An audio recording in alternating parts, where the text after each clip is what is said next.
Okay, welcome to the mini-story lesson for the New Year's resolutions article. The vocabulary we will practice today are advantageous, vague, to reflect, to depict, sacred, interpreted, vitality, and sensibly. Let's get started with the little story. There once was a king named Julius. On coins and in paintings, Julius was always depicted as strong. He seemed to have a lot of vitality in the paintings. People interpreted these pictures as fact. They thought they reflected the true Julius. They thought he was a sacred and holy and strong king. They loved him. But they did not truly reflect Julius. In fact, Julius had no vitality. He was weak. He was often sick. Worse, his mind had problems. He never had clear ideas. His ideas were always vague. No one understood them. Julius never acted sensibly. He always acted foolish and crazy. In fact, Julius's wife was the true leader. She was smart, sensible, and strong. She made all of the decisions. But she let people think that Julius was a great king because it was advantageous to her. If something bad happened, the king was always responsible, not her. So, he got all the blame, but she had all the power. Okay, one more time, this time with questions. There once was a king named Julius. On coins and in paintings, Julius was always depicted as strong. Was Julius shown to be strong in the paintings? Well, yes, he was. He was depicted as strong. Was he depicted as being weak? No, he was not. He was not depicted as weak. He was depicted as strong. He was shown to be strong. Was he depicted as handsome? Well, I don't know. Probably he was depicted as handsome.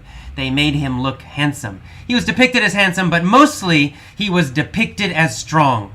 He seemed to have a lot of vitality in the pictures. Did he have a lot of strength in the pictures? Did they make him look strong? Yes, he always seemed to have vitality. Did he have just a little bit of vitality? No, he had a lot of vitality in the pictures. He looked healthy. He looked strong. He seemed to have a lot of vitality in the pictures. So the pictures made him look like he had vitality. But did he really have vitality? Actually, he did not really have vitality. He was quite weak. But the pictures made him look like he had vitality. People interpreted these pictures as fact. Did they interpret them as a story, as fiction, as not true? No. They interpreted the pictures, they understood the pictures as being true, the true Julius. So they interpreted the pictures as fact. But were the pictures really fact? No, they weren't. They interpreted them as fact. They thought they were true, but they weren't really true. So their interpretation, that's the noun, their interpretation was wrong. They thought the pictures reflected the true Julius, but they did not reflect the true Julius. They did not imitate the true Julius. The true Julius was weak. The pictures did not reflect the true Julius, the weak Julius. The pictures made him look strong. They depicted him as strong. They did not reflect the truth. The people thought, he was a sacred and holy king. They thought he was a religious king, like a god. They thought he was more than human. They thought he was sacred. They would worship him. They would pray to the king Julius. They thought he was sacred and holy. But he was not really sacred and holy. He was just a man. In fact, he was a weak man and kind of a foolish man. He was not sacred at all. But they thought he was sacred. In fact, the pictures did not truly reflect Julius. They did not imitate the true Julius. In fact, Julius had no vitality, no strength. He was weak. He was often sick. Worse, his mind had problems. He never had clear ideas. What kind of ideas did he have? Well, he had vague ideas. His ideas were vague. They were never clear. They were never detailed. They never made sense. His ideas were vague, very general and foolish and crazy. He never had detailed plans. He never had good ideas. His ideas were always very vague. So he had very vague ideas, and nobody understood them. Did people understand his vague ideas? No, they did not understand his vague ideas. They were too vague. No one could understand them. Did Julius act sensibly? Was he smart? Were his actions smart and intelligent? No, his actions were not smart and intelligent. He never acted sensibly. He always acted foolishly and crazy. And crazily, I guess we should say. He never acted sensibly. He always acted foolish. In fact, Julius's wife was the true leader. She was very sensible. She always acted sensibly. She was always sensible. And she was very strong. She did have vitality. She was very smart. She made all the real decisions. But she let people think it was Julius who made the decisions. She let people think Julius was a great king. Why did she let them think that? Well, because it was advantageous to her. It was helpful to her. It let her make decisions, but she never had to worry about people blaming her or being angry at her. Because if there was a bad decision, they blamed the king. So this situation was advantageous for the queen. It was good for the queen. It was an advantageous situation for her. Was it a bad situation? No, it was an advantageous situation for her. So this was advantageous to her. She let everybody blame the king when something bad happened. But when something good happened, of course, she was the one who really made the decisions. She had all the power, but he took all the blame. This was an advantageous situation for her.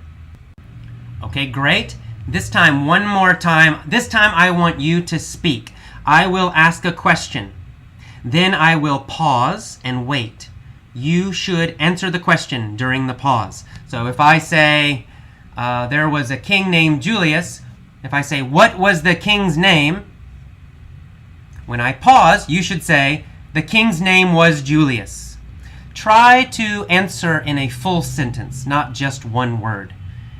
After the pause, I will give you the answer in full sentence. After I give the answer, I will pause again. You should repeat my answer, copy my pronunciation. Okay, here we go. There once was a king named Julius.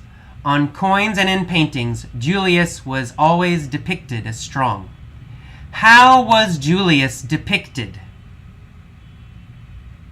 He was depicted as strong. Good. He was depicted as strong. Very nice. He seemed to have a lot of vitality in the pictures. What did he seem to have? He seemed to have a lot of vitality. Good. He seemed to have a lot of vitality. People interpreted these pictures as fact. How did people interpret these pictures? They interpreted these pictures as fact. Good. They interpreted these pictures as fact. But the pictures did not reflect the true Julius. Did the pictures reflect the true Julius? No, they did not reflect the true Julius. No, they did not reflect the true Julius. People thought Julius was a sacred and holy king. What kind of king did they think Julius was? They thought he was a sacred and holy king. They thought he was a sacred and holy king. Good. Okay, but this did not truly reflect the real Julius. In fact, Julius had no vitality. Did Julius have vitality? No, he did not have vitality. Good. No, he did not have vitality. He was weak, he was often sick, and his mind had problems too. He never had clear ideas. In fact, his ideas were always vague. What kind of ideas did he have? He had vague ideas. He had vague ideas. Good. No one understood his vague ideas. Julius never acted sensibly. Did Julius act sensibly? No, he never acted sensibly. No, he never acted sensibly. Okay, good. He never acted sensibly. He always acted foolish and crazy. In fact, Julius's wife was the true leader. What kind of woman was Julius's wife? She was smart and sensible. She was smart and sensible. Okay, good. She was smart and sensible. She made all of the decisions. But she let people think Julius was a great king because it was advantageous to her. Why did she let people think he was a good king? She did it because it was advantageous to her. She did it because it was advantageous to her. She did it because it was advantageous to her. Okay, good. She did it because it was advantageous to her. If something bad happened, the king was always responsible, not her. So, he got all the blame, but she had all the power. Okay, great. Now what I want you to do is to tell the story yourself. All of it, the whole thing. Try to tell the story yourself. In your own words. You don't need to get every word correct. Get the general story, but do try to use the new vocabulary. Depicted, vitality, reflected, sacred, vague, sensibly, sensible, advantageous. So retell the whole story. Stop this now, pause it, and tell the whole story out loud to yourself and try to use the new vocabulary. If you can't do it, if it's too difficult, if you can't remember, listen to this lesson again. Listen to this lesson many times when you're on the bus, when you're going to work, before you go to bed, in the morning, and repeat the sentences and the answers, and then try to retell the story again using the vocabulary correctly. Okay, good luck. Please do this. This will help you a lot to remember the vocabulary and to use it correctly. Okay, I'll see you next time. After this lesson, listen to the original article again, New Year's resolutions, and you should be able to understand it more. Okay, see you later. Bye-bye. Okay, this is the vocabulary lesson for the New Year's resolution article. Let's get started. First of all, let's start with the title. A resolution is a decision or a plan or a goal. In this case, New Year's resolutions, it really has the meaning of a goal. Something you plan to do or want to do by a certain date. You might say, I'm going to lose 10 pounds by April 1st. That's a resolution. It's a decision. Okay, a little bit later, you see the word vague. I ask, do you have formal written resolutions or just a vague plan? So something that is vague, it means it's not clear. It also has the idea of not detailed. So you might have a general idea, oh, I want to be healthy.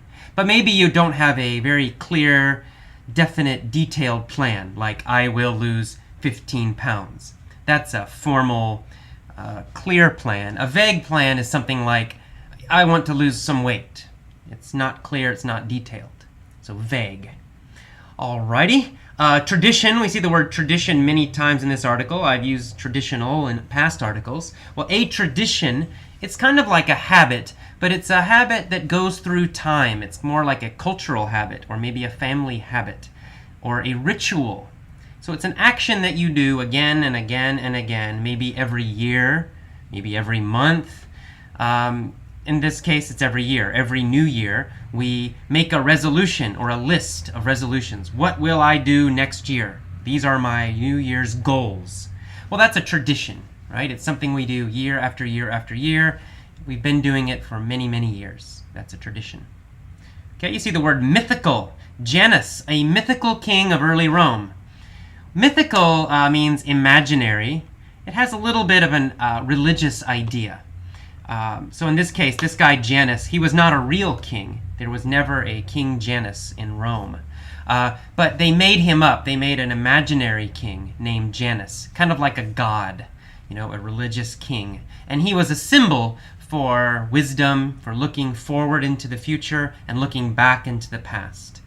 So that's a mythical king, not a real king, imaginary religious king. Okay, they say they placed him at the head of the calendar. If you use that, at the head of something, it means at the beginning of something, at the start. So for example, you'd say, he is at the head of the line. It means he's at the beginning of the line. You're waiting in line. Well, the first person is at the head of the line. All right. Ancient means very old, of course. Janus was an ancient symbol. Janus was an old symbol. And it also got a little history about Rome. At New Year's, they would exchange gifts. To exchange means to trade. You give me something, I give you something. We are exchanging. We are trading gifts. So they exchanged gifts at the beginning of every year. And you see that the Romans had a solar calendar. It's the same basic calendar we use now in America. A solar calendar. Solar means sun, from the sun. So the other kind of calendar, most common, is a lunar calendar. Lunar means from the moon or about the moon. The Chinese calendar is a lunar calendar. It's based on the moon. The American calendar, the Western calendar, is based on the sun. It's a solar calendar. Solar. Okay, we see the name Julius Caesar in this article. Julius Caesar was a very famous emperor, very famous king of Rome. There's a Shakespearean play, a play by Shakespeare about Julius Caesar. Maybe the most famous Roman king, Roman emperor. All right, so let's see what else. We have the word accurately in that same sentence. Accurately means correctly. It means close to the truth or close to what you want. So the Julius Caesar's calendar was more accurate. It was closer to the real situation. In this case, the sun and the movement of the earth. And reflect, you say that his calendar accurately reflected the seasons. Seasons, that's basically spring, summer, winter, and fall. So the calendar was important because they needed it for farming. And they wanted the calendar to reflect the seasons. Reflect means imitate or copy or to be close to something, to be very like something else.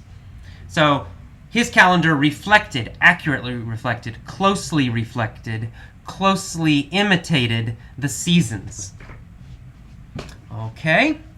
Then next you see the Romans name the first month of the year after Janus. So that's where January comes from. January comes from the god's name Janus. It's the first month. And Janus was the god of beginnings. And he also was the guardian of doors and entrances. A guardian is a protector. So someone who protects something is a guardian. For example, someone who protects a child, we say that is the child's guardian. Okay, so he was the guardian of doors. I don't know what that means exactly, but maybe they put his picture above their door. Okay, and Janus was always depicted with two faces. Depicted means shown. Shown in a picture. It comes from picture, depicted. So it means pictured as or shown as. So when they drew a picture of Janus, he always had two faces, one on the front of his head and one on the back. He was depicted, he was shown with two faces. All right. Then a little later in that paragraph, they talk about some more traditions in Rome. One tradition was to give branches from sacred trees for good fortune. They would give each other branches. A branch is a piece of a tree. And a sacred tree, sacred means holy or religious or special. So maybe they had some special tree. They thought it was religious. They thought it had a special power. So that was a sacred tree. And they gave these branches for good fortune. Fortune means luck, good luck. So they give each other these little pieces of trees for good luck. Hope you have good luck next year. Here's a piece of a sacred tree, a holy tree, a religious tree. All right. We also see the word imprinted. The coins in Rome were imprinted with gold, with the god Janus. So maybe it's a gold coin, it has the god Janus imprinted. Imprinted just means printed. It's the same basic idea as printed. It means to write or to press something onto a page, in this case onto a coin. All right, we see the word commitment. A New Year's resolution is a commitment that an individual makes. A commitment is a strong decision to do something. It's not a normal decision, it's very strong. I will do this. Absolutely 100%. I am making a commitment. So a commitment is a decision to do something, and it's very strong. We also see the word habit. A habit is something you do again and again and again. You usually don't think about it. It might be good. Exercise can be a habit. If you always exercise every day, that's a good habit. If you smoke cigarettes, that's a bad habit, right? You smoke them all the time. You're doing it every day, but it's a bad habit. It's not healthy. Okay, and then it says that often a lifestyle change that is interpreted as advantageous. That's one kind of commitment, one kind of resolution. People make a lifestyle change, a change in the way they live. They interpret this change as being advantageous. To interpret means to understand something or to think about it in a certain way. Okay, so to interpret it means to understand something a certain way. It can also have an idea of translation. If you interpret one language into your language, it means you understand that language in your own language. If I interpret Spanish to English, it means first I see the Spanish, but then I change it to English, and that's how I understand it. I interpret it that way. Okay, and advantageous means helpful or good or beneficial. So advantageous means it's good for you. Say this is advantageous, it means this is good for you. It will help you. Okay, so most resolutions, most New Year's resolutions, most New Year's goals, you do want to do something that will help you, that will improve your life. Okay, in the next page of the learning guide, we see go into effect. Most commitments on New Year's go into effect on New Year's Day.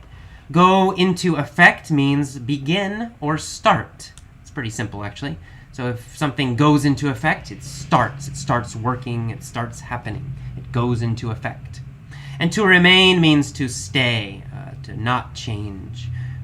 It can mean stay in one place if you're talking about location, or it can just mean the situation does not change. It remains the same, stays the same. All right, to achieve means to do something, to accomplish a goal, to reach a goal, to do something you wanted to do. That's achieve. And to set a goal means to make a goal, to create a goal. So you'd say, I set a goal. We use the verb set with goals a lot. Those two go together, to set a goal. We don't say to make a goal so much. It's not wrong, but we usually say to set a goal. I don't know why, but we do. Okay. The next paragraph, you see the verb maintaining. That many New Year's resolutions involve maintaining peak vitality, physical fitness, or appearance. Maintaining means to keep something the same. So you're working so that it will stay the same. So it's not really improving and it's not getting worse, but it's staying the same. For example, you maintain your car. To maintain your car, sometimes you must fix it.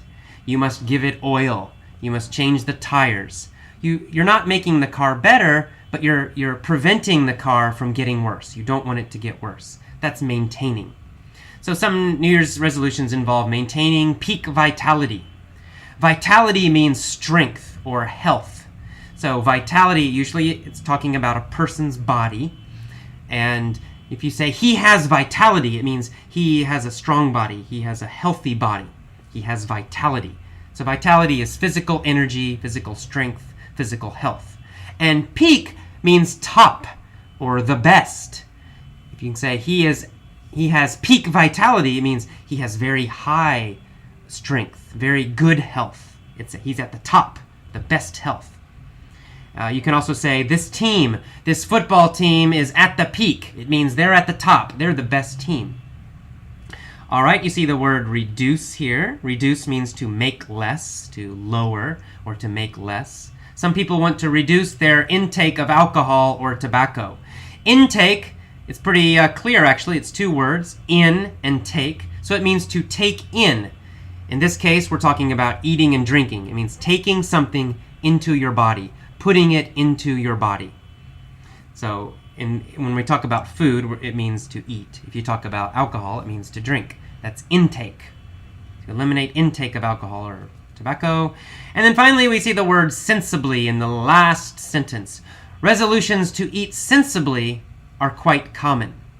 Sensibly means in a smart way, in an intelligent way, to do something that's smart or intelligent. So if you eat sensibly, it means you eat in a very smart way, which usually means eating healthy food, right? So eating junk food, eating candy and drinking Cokes and eating nothing but junk food, that's not sensible. That's the adjective, sensible. It's not smart, right? Eating sensibly means eating lots of vegetables and lots of fruit. Eating in a smart way, sensibly. Okay, that is all for today's Effortless English lesson on vocabulary. I recommend listening to this lesson a few times. That will help you remember the vocabulary better. Then listen to the mini story. Okay, talk to you later. Bye-bye. New Year's resolutions. So, have you made your New Year's resolutions? What are your goals for the coming year? Do you have formal, written resolutions or just a vague plan? The tradition of the New Year's resolutions goes all the way back to 153 BC. Janus, a mythical king of early Rome, was placed at the head of the calendar. With two faces, Janus could look back on past events and forward to the future. Janus became the ancient symbol for resolutions, and many Romans asked for forgiveness from their enemies and also exchanged gifts before the beginning of each year. The new year has not always begun on January 1st, and it doesn't begin on that date everywhere today.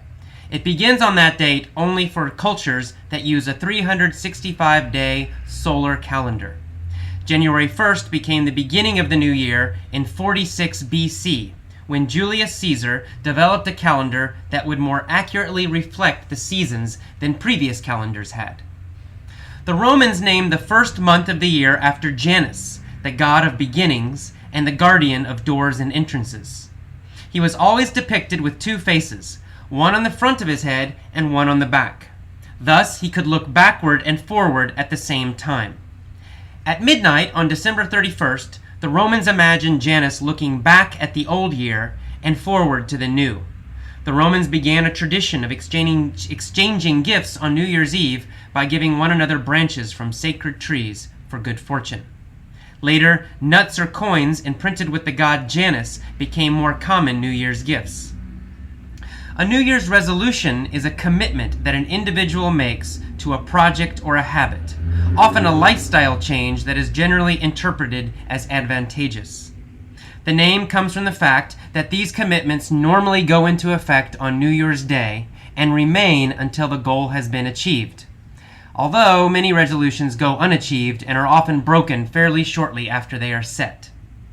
Many New Year's resolutions in the Western world involve maintaining peak vitality, physical fitness, or appearance.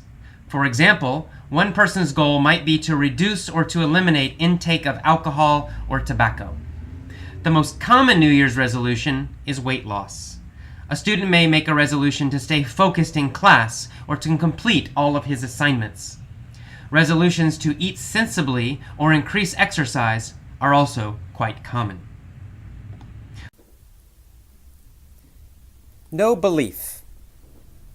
This remark was made in these very words by John Gribben, physics editor of New Science magazine, in a BBC TV debate with Malcolm Muggeridge, and it provoked incredulity on the part of most viewers.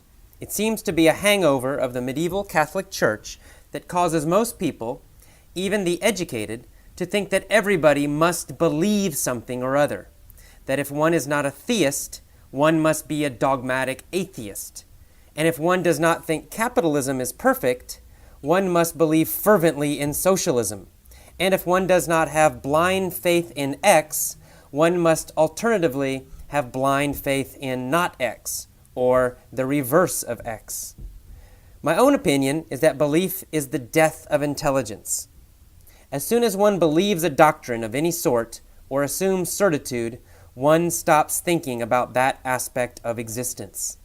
The more certitude one assumes, the less there is left to think about, and a person sure of everything would never have any need to think about anything, and might be considered clinically dead under current medical standards, where absence of brain activity is taken to mean that life has ended. My attitude is identical to that of Dr. Gribben and the majority of physicists today, and it is known in physics as the Copenhagen interpretation, because it was formulated in Copenhagen by Dr. Niels Bohr and his co-workers between 1926 and 1928. The Copenhagen interpretation is sometimes called model agnosticism, and says that any grid we use to organize our experience of the world is a model of the world, and should not be confused with the world itself. Albert Korvitsky tried to popularize this outside physics with the slogan, "The map is not the territory." Alan Watts, a talented Oriental philosopher, restated it more vividly as, "The menu is not the meal." Belief in the traditional sense, or certitude, or dogma, amounts to the grandiose delusion, "My current model contains the whole universe and will never need to be revised." In terms of the history of science and knowledge in general, this appears absurd and arrogant to me, and I am perpetually astonished that so many people still manage to live with such a medieval attitude. Briefly, the main thing I have learned in my life is that reality is always plural and mutable. Reality is a word in the English language which is a noun, and b, singular. Thinking in the English language, and in many Indo-European languages, therefore subliminally programs us to imagine reality as one entity, sort of like a huge New York skyscraper in which every part is just another room within the same building. This linguistic program is so pervasive that most people cannot think outside it at all, and when one tries to offer a different perspective, they imagine one is talking gibberish. The notion that reality is a noun, a solid thing like a brick or a baseball bat, derives from the biological fact that our nervous systems normally organize the dance of energy into such block-like things, probably as instant survival cues. Such things, however, dissolve back into energy dances, processes, or verbs when the nervous system is joined with certain drugs, or transmuted by spiritual exercises, or aided by scientific instruments. In both mysticism and physics, there is a general agreement that things are constructed by our nervous systems, and that realities, plural, are better described as systems or bundles of energy functions. So much for reality as a noun. The notion that reality is singular, like a sealed jar, does not jibe with current scientific findings, which, in this century, suggest that reality may better be considered as flowing and meandering, like a river, or interacting, like a dance, or evolving, like life itself. Most philosophers have known, at least since around 500 BC, that the world perceived by our senses is not the real world, but a construct we create, our own private work of art. Modern science, beginning with Galileo's demonstration that color is not in objects, but in the interaction of our senses with the object, understands that reality is created by our own brains. Okay, welcome to the commentary for the No Belief article and lessons. I'm just going to chat about my ideas on this topic. First of all, this comes from Robert Anton Wilson. He's the guy who wrote the main article. And Robert Anton Wilson is a very interesting guy. Very, very interesting guy. He's kind of a part philosopher, part activist. He's a writer. Anyway, he's got a lot of interesting ideas. I like him. He likes to challenge the status quo. Status quo meaning what is normal, what everyone believes. He likes to challenge dogma. People have so many strong beliefs, and he likes to challenge those beliefs. So that's why I like him. I guess I feel the same way. And this little, I guess you would call it an essay, this little essay he wrote called No Belief, or I Have No Beliefs, is very interesting. And it basically discusses the danger of belief itself. And here what we're talking about is belief, meaning you think something is correct. And you have this 100% idea, this is definitely right, and this is definitely wrong. This is definitely true, this is definitely false. That's a belief, a strong belief. And I think he's really talking about strong belief. I mean, we all have ideas. We all have certain beliefs. We think we know something. But what Robert Anton Wilson is talking about is we must always remember that we can never be 100% sure. We might be 90% sure. We might be 40% sure, but never 100%. There is no definite reality where we can always say we know for sure. Absolutely. And I like that, and I think he's absolutely correct. And his idea, I think, is appropriate, can be applied at a very large level, a very deep level, and also at a kind of very small practical level. At a big, deep level, what he's talking about in terms of reality are these questions of religion and philosophy and science. What is real? And what is life? That's a very deep question. And he talks about this idea that in the past, especially he refers to European thought, that this medieval period, people believe that the world was made of things, solid things. And of course, our normal reality, that's what we see. You pick up a pen, it seems like a nice hard thing. And then you have a desk, it's a hard, solid thing. And the idea is that all of reality is these little blocks, these little pieces of hard things. And that was a view in the Western world for many years, until science, especially physics, began to question that belief, question that idea. And physics, as physicists, began to explore the atom, and they went even farther, smaller and smaller and smaller. Physics began to realize, it's not true. The world, reality, things appear like they're hard and solid, but in fact, they are made of energy. They're made of moving processes. They're made of things that are not solid, things that change constantly, that are flowing, that are moving, electrons and magnetic energy and all these things. And that this idea of solid, separate things is something that our mind creates, that our senses and our mind, our senses meaning our eyes, our ears, our nose, and then of course our brains also, that we take all this information, all these waves, all this energy, all these patterns, and we make them with our minds into separate items. But in fact, nothing is actually separate. What's interesting, and what he talks about, is how this idea of science, of especially advanced science, agrees with mysticism. And mysticism is a word, it can have a lot of different feelings depending on who's using it. But mysticism basically means direct religion. Religion based on observation, religious based on meditation. So a religion that is not based on belief or some dogmatic rules or a book. So Buddhism, for example, is kind of a mystical religion. It's based on meditation and observation. Hinduism, to a large part, is at least parts of Hinduism. And it's interesting, so he's saying, and parts of Christianity too, as a matter of fact.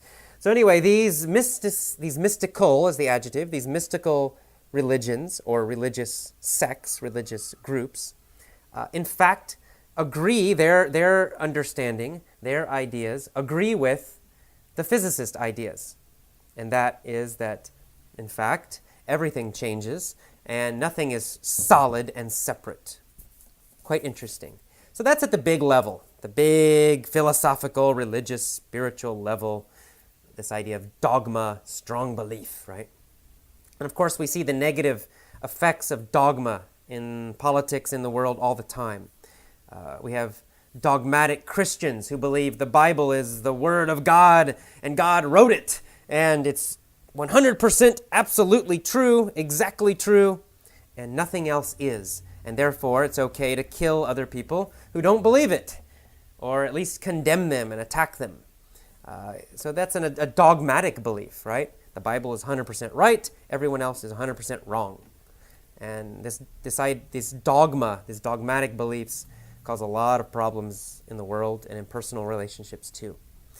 But at a smaller level, in our own lives, this idea is also important, I think. In my own life it is. That we have to remind ourselves all the time that our beliefs are not sure. We can never be totally sure. I have strong ideas, for example, about teaching English. I have very strong ideas. What I think is correct, what I think works, what I think is the best way to do it, and what I think is not. Now, these ideas, they're not random. I've read a lot of research. I have a master's degree in teaching English as a foreign language, and I had to read lots and lots of research studies. I also have 10 years of experience, so I've seen a lot of students. I've examined how they learn, how they study, which students learn faster, which ones do better. So I have reasons for my beliefs. However, I have to always remember that I can't let this become a dogma. I can't let myself have total certitude. I have to remember that next week, next month, there might be new research, right? Someone might develop a new technique for teaching language, and maybe that technique will be better than the storytelling technique. Maybe it will be better than what I do in my class or what we do at Effortless English. And I need to be open. I need to remember that, because if someone creates a better method, well, I want to use that method, right? I don't want to be stuck with what I have now. That's the idea of always being a little bit unsure. It's okay to be unsure. In fact, it's very good to say, I'm not totally sure. So for myself, I try to remember that. I also try to remember it in my general life, my personal life, with my friends, with my other relationships, that I think I'm right. We all think we're right? We're all pretty sure I'm right. I know I'm right. But in fact, maybe we're wrong. And we should always remember there is a chance that we're wrong, or at least mistaken. All right. And I think this comes down to, finally, that both at a large level, in terms of religion, at our work, and in our personal lives, we always need to question.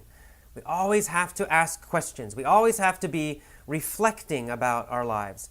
Am I doing what is best? Is what I'm doing now still working? Is there new information I could be using?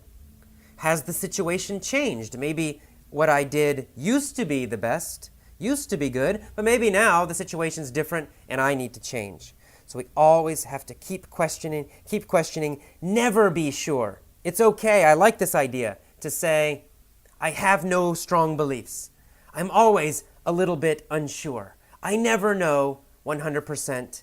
I never have total certitude. That's how we grow. That's how we remain creative. That's how we keep getting better, keep innovating, keep succeeding with our lives, in all aspects of our lives. So anyway, it's a nice idea. I think Robert Anton Wilson says it much better than I do. Hopefully I can say it with a little bit simpler English. His article is a little bit difficult. So if you had problems with his article, if it seems difficult, just relax, no problem. Focus on the mini story for a while and focus on reading it, and then start listening to the audio article and just repeat it. The great thing about Effortless English, you don't need to feel stress. Anytime you have an article that is difficult for you, just relax. Just listen to it, more. That's a simple solution. Sometimes you can understand an article completely after 1 week. Sometimes you might need to listen to it every day for 1 month. Sometimes you might need to, forget about it for a while and come back, try it again after 3 months, after 6 months. It's okay, no problem. Focus on the lessons that are easiest for you, that are the best for you. Sometimes you can do all of them. Sometimes maybe focus on the mini story. Use what works for you. This is your club, so use what works for you. Alrighty, I will see you next time. Bye-bye. Okay, let's get started with the mini story lesson for the no belief article. Here we go. First, just listen to the story. Once there was a guy named Zed. Zed fervently believed he was better than everyone else. He knew with certitude that he was the smartest and best person in the world. He had a grandiose view of himself. This idea was unmutable. One day, Zed's friend Shannon meandered up to him and said to him, "Your ideas about yourself don't jibe with reality. You failed high school. You're ugly, and everybody hates you, except me." Shannon tried to provoke Zed with these words. She hoped to transmute his dogmatic belief into kindness and understanding. But Zed ignored her. He said, "I failed high school because I was smarter than the teachers and they hated me. And you are just jealous that I'm better than you and everyone loves me." Shannon was incredulous. She couldn't believe Zed was so foolish and stupid. "So much for reality," she said, and walked away. Okay, now let's listen again. I will ask questions to help you understand the new vocabulary better. You can use your pause button. After I ask a question, pause, because I ask the questions very quickly. So if you need to pause, go ahead, pause and answer the question in your head, or you can say it out loud if you want to. Okay, here we go. Once there was a guy named Zed. Zed fervently believed he was better than everyone else. Was this a weak belief that Zed had? Did he believe it just a little bit? No, of course not. He fervently believed he was better.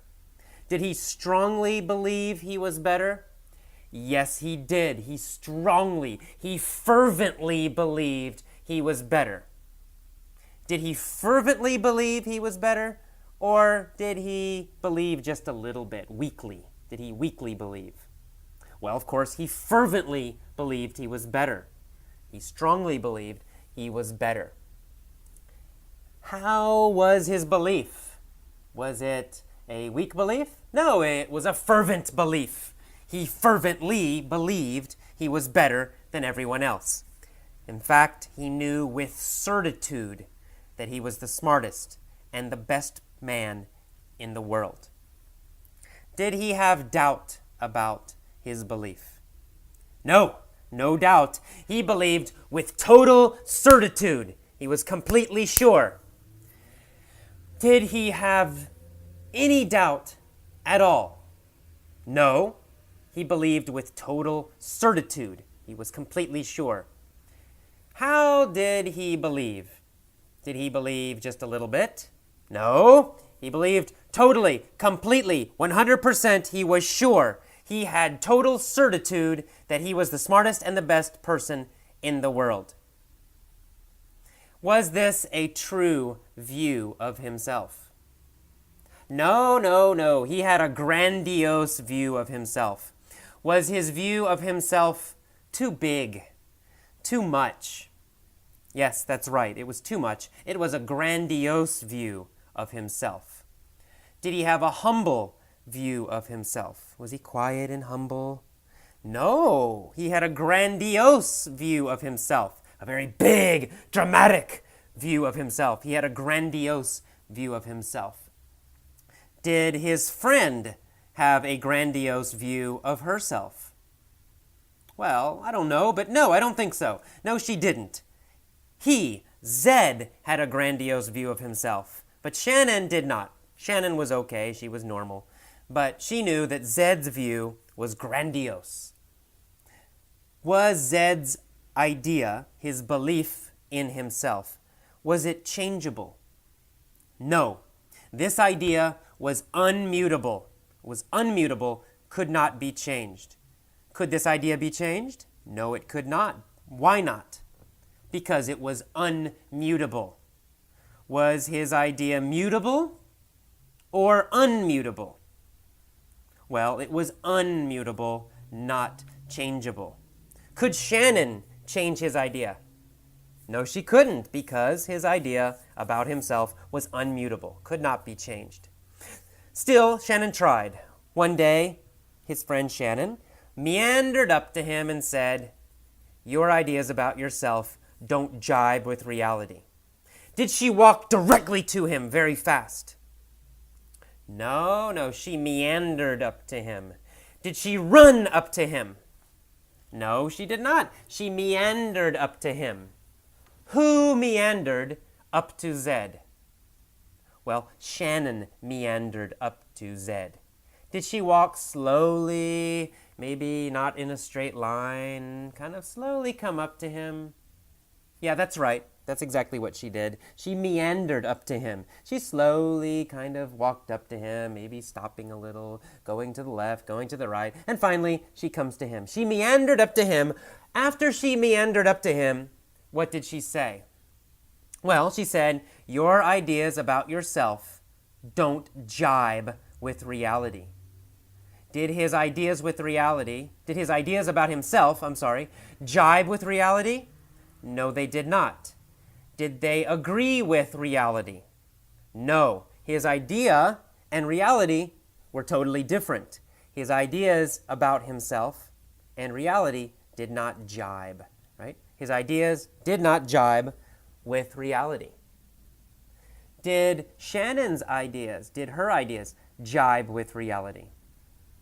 Yes, they did. Her ideas did jibe with reality. She said, "Oh, you failed high school. You're ugly, and everybody hates you." Unfortunately, this is true. Zed really was ugly, and he really did fail high school, and everyone really did hate him, except for Shannon. So Shannon's view did jibe with reality, but Zed's view of himself did not jibe with reality. So Shannon tried to provoke Zed with these words. Did she try to provoke him with kindness? No, she didn't try to provoke him with kindness. Did she try to provoke him with tough words, hard words? Yes, that's right. Shannon tried to provoke him with hard, tough words. Did she want to get a strong reaction? Did she want a strong reaction from Zed? Yes, that's right. She tried to provoke him. She wanted him to react. She wanted him to change his mind. Did she try to provoke her mother?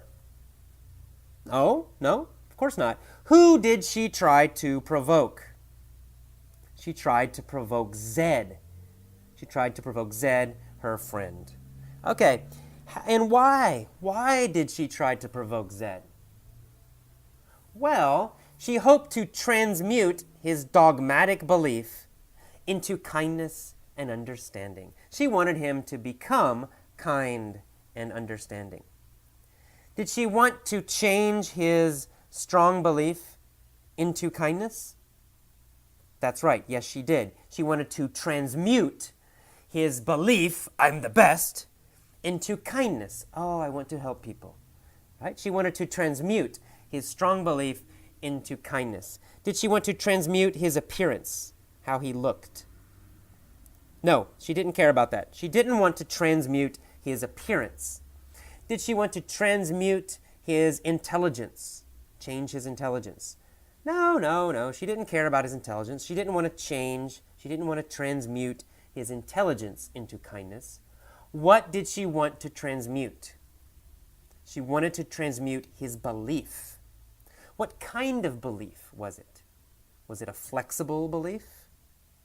No, not a flexible belief. It was a dogmatic belief. Very strong, total faith in this belief. It is correct. It is always correct. I am right. Everyone else is wrong. That's a dogmatic belief.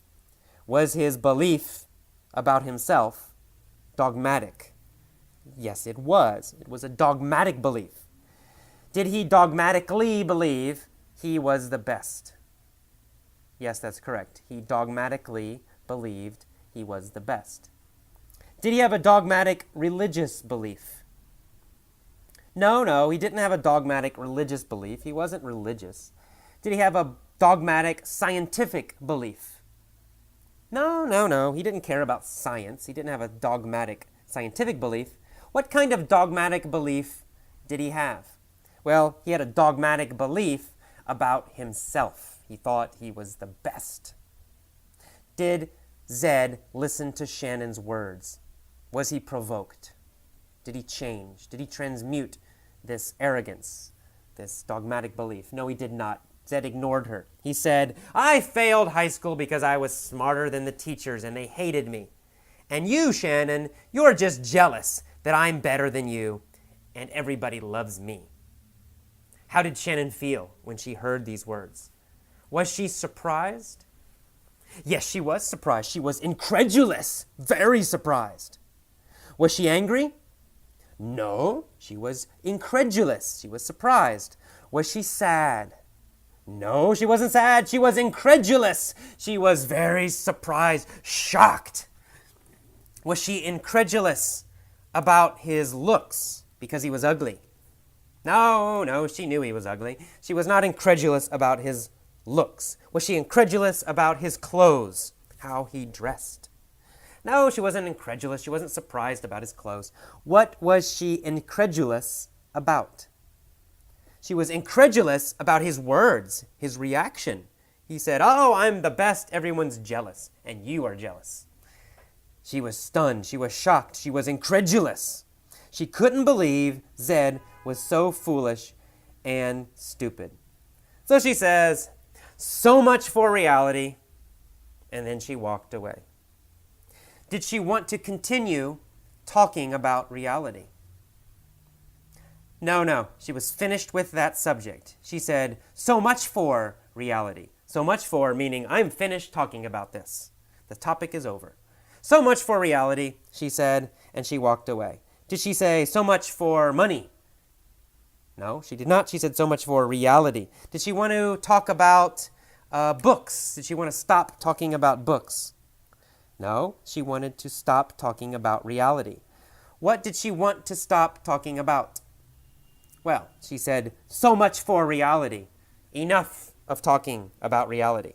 So much for the topic of reality. I'm done with the topic of reality. And then she walked away. Okay, very good. Next, I'm going to read it again. This time, I'm going to pause. I'm going to repeat a few of the key phrases with the new words. And I'll pause a little bit. And please repeat the phrase out loud. Repeat it again. Copy my pronunciation. Copy my pauses. Copy when I go up and when I go down. Copy when I'm loud and when I'm soft. Copy my pronunciation exactly. If you need to pause with your iPod, use the pause button. It's okay. Here we go. Once there was a guy named Zed. Zed fervently believed he was better than everyone. Zed fervently believed he was better than everyone. Good. He knew with certitude that he was the best.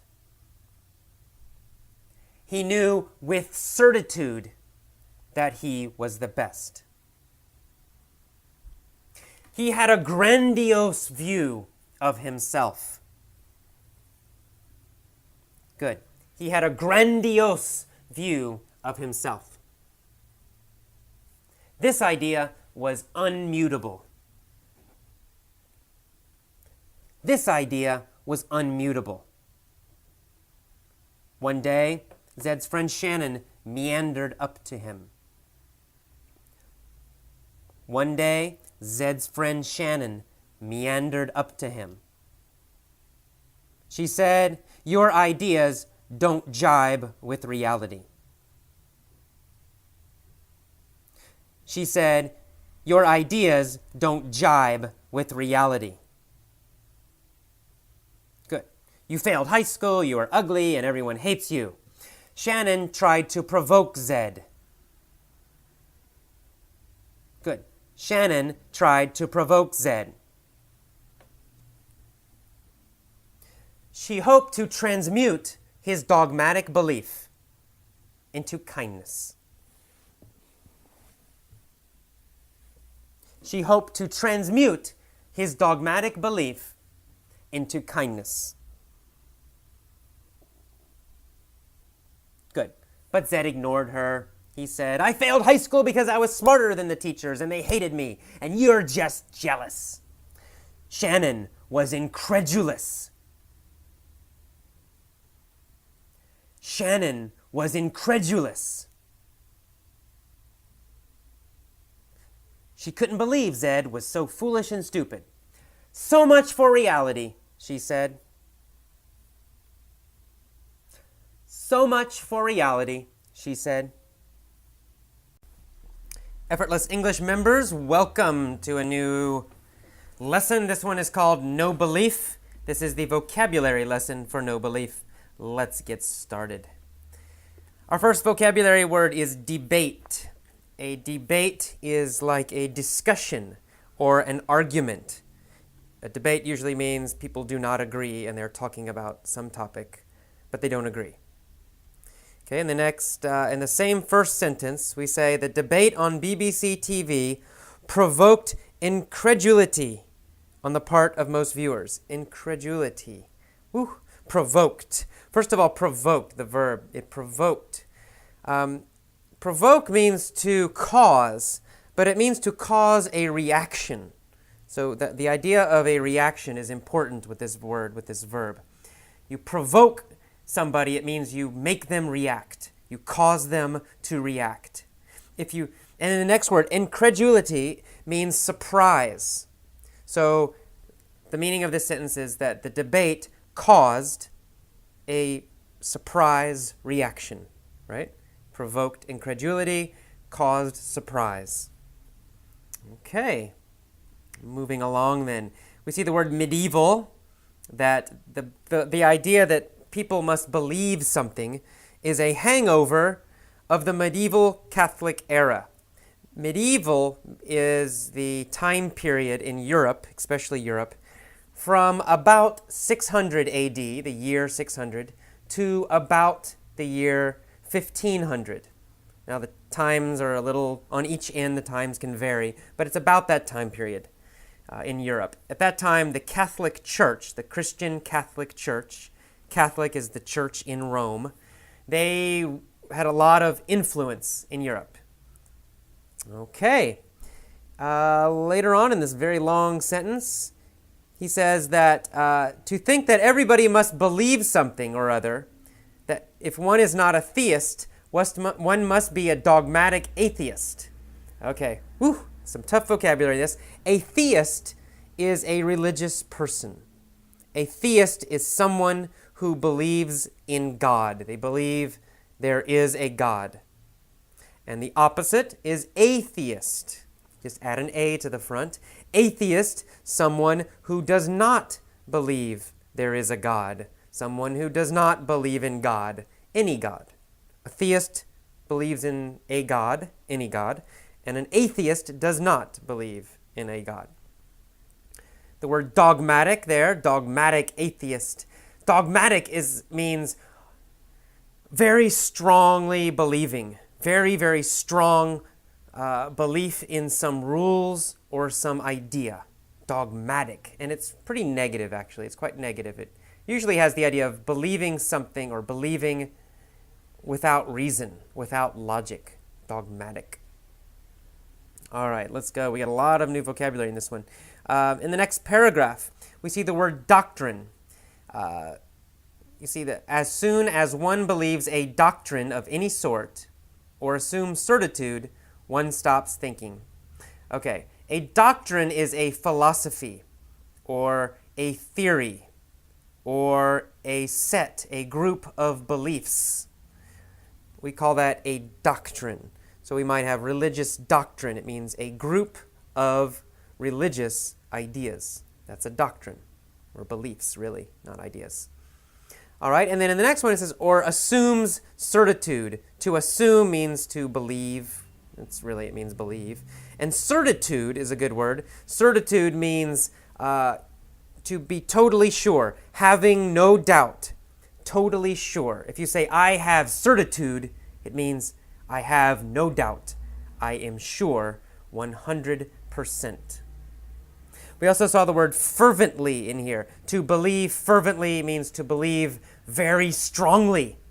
Very, very strongly. If you fervently believe something, it means you believe totally with a lot of power.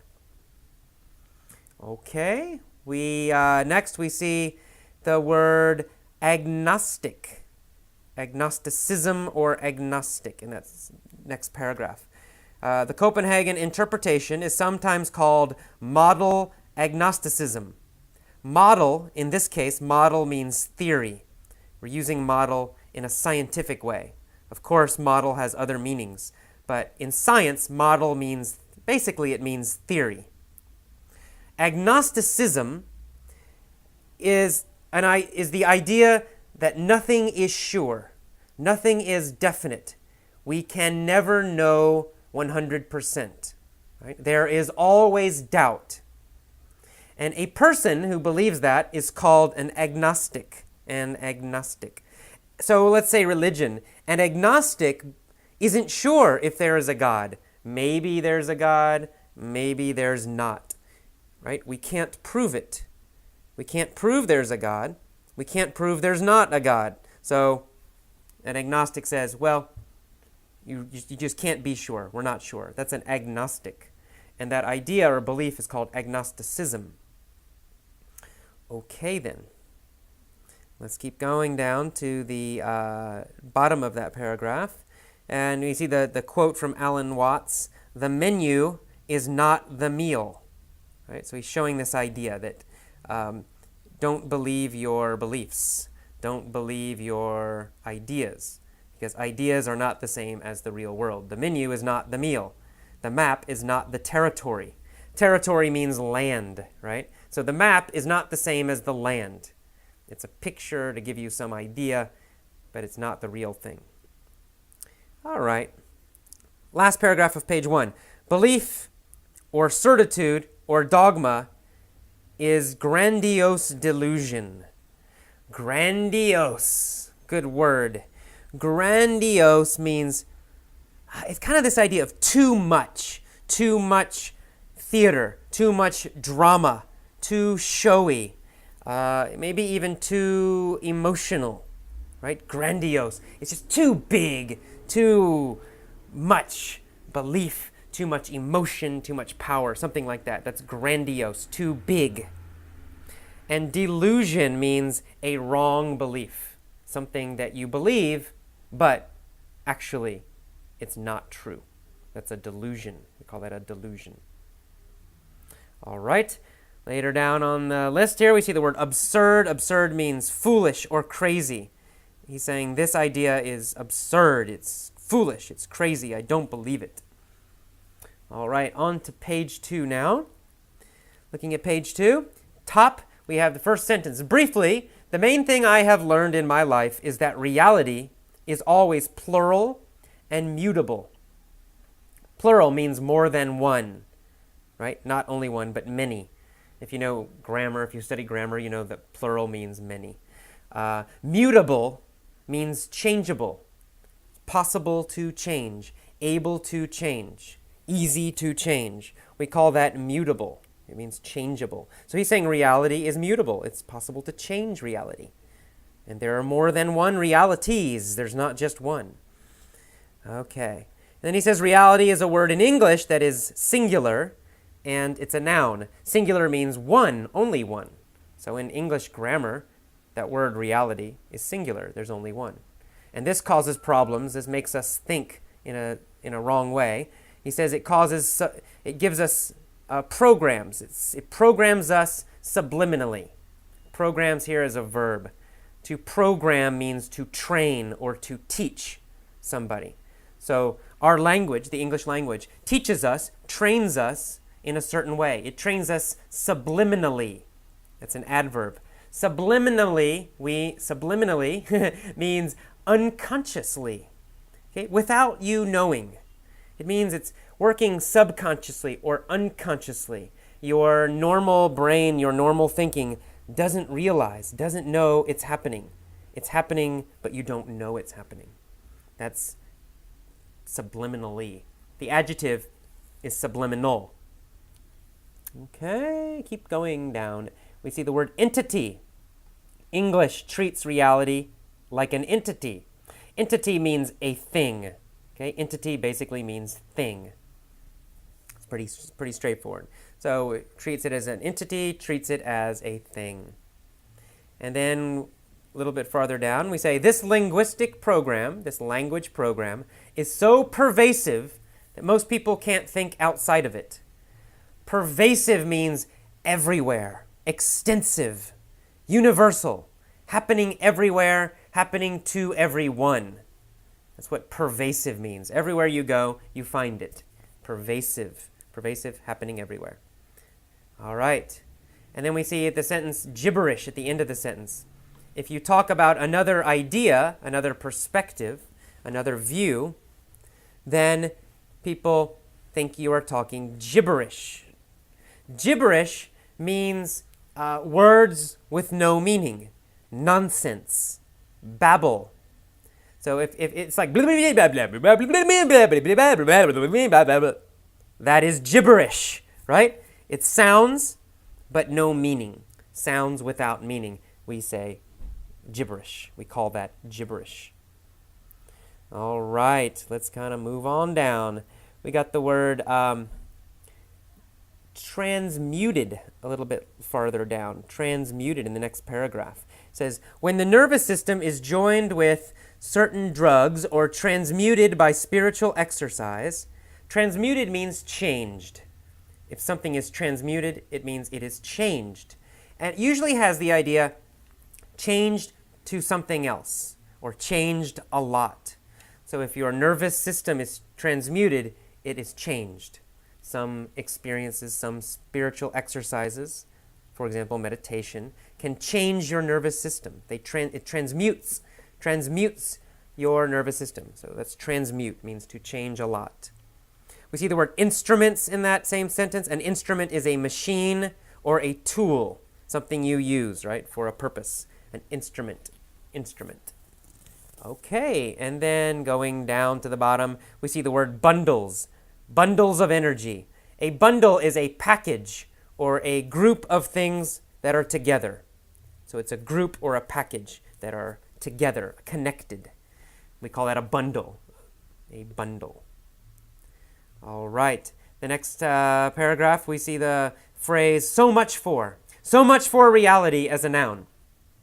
So much for means that you are finished talking about something. So it means enough of that, right? Enough talking about that. Enough of that. So much for reality means enough talking about reality. That's enough. So much for the Super Bowl, meaning, the Super Bowl's over. Enough talking about the Super Bowl. We don't need to talk about it anymore. So much for that. All right, so it's kind of a transition phrase that we use sometimes to change the topic. All right, and then we see another interesting phrase, an idiom that we use a lot. Does not jibe with, right? Belief does not jibe with science. Does not jibe with means agree with. Means they don't agree. They're not the same. Belief does not jibe with science. It means my belief and science, they don't agree, right? They're different. My belief is not scientific. We'd say it doesn't jibe with science. Doesn't agree with it. Not the same as. Okay, near the end of that same paragraph, we see the word meandering. Meandering like a river. Meandering, or to meander, it means to wander, to roam or to wander. It's the idea of moving around, but no destination, right? Not in a straight line, moving side to sides, kind of slowly, maybe quickly, but not in a straight line, not moving in a straight line. We call that meandering. To meander is the verb, to meander. To move, but not in a straight line. To move, but not with a clear destination. All right, let me see. I think that's it. Oh, we got one more. Construct in the last paragraph. That the real world is a construct that we create.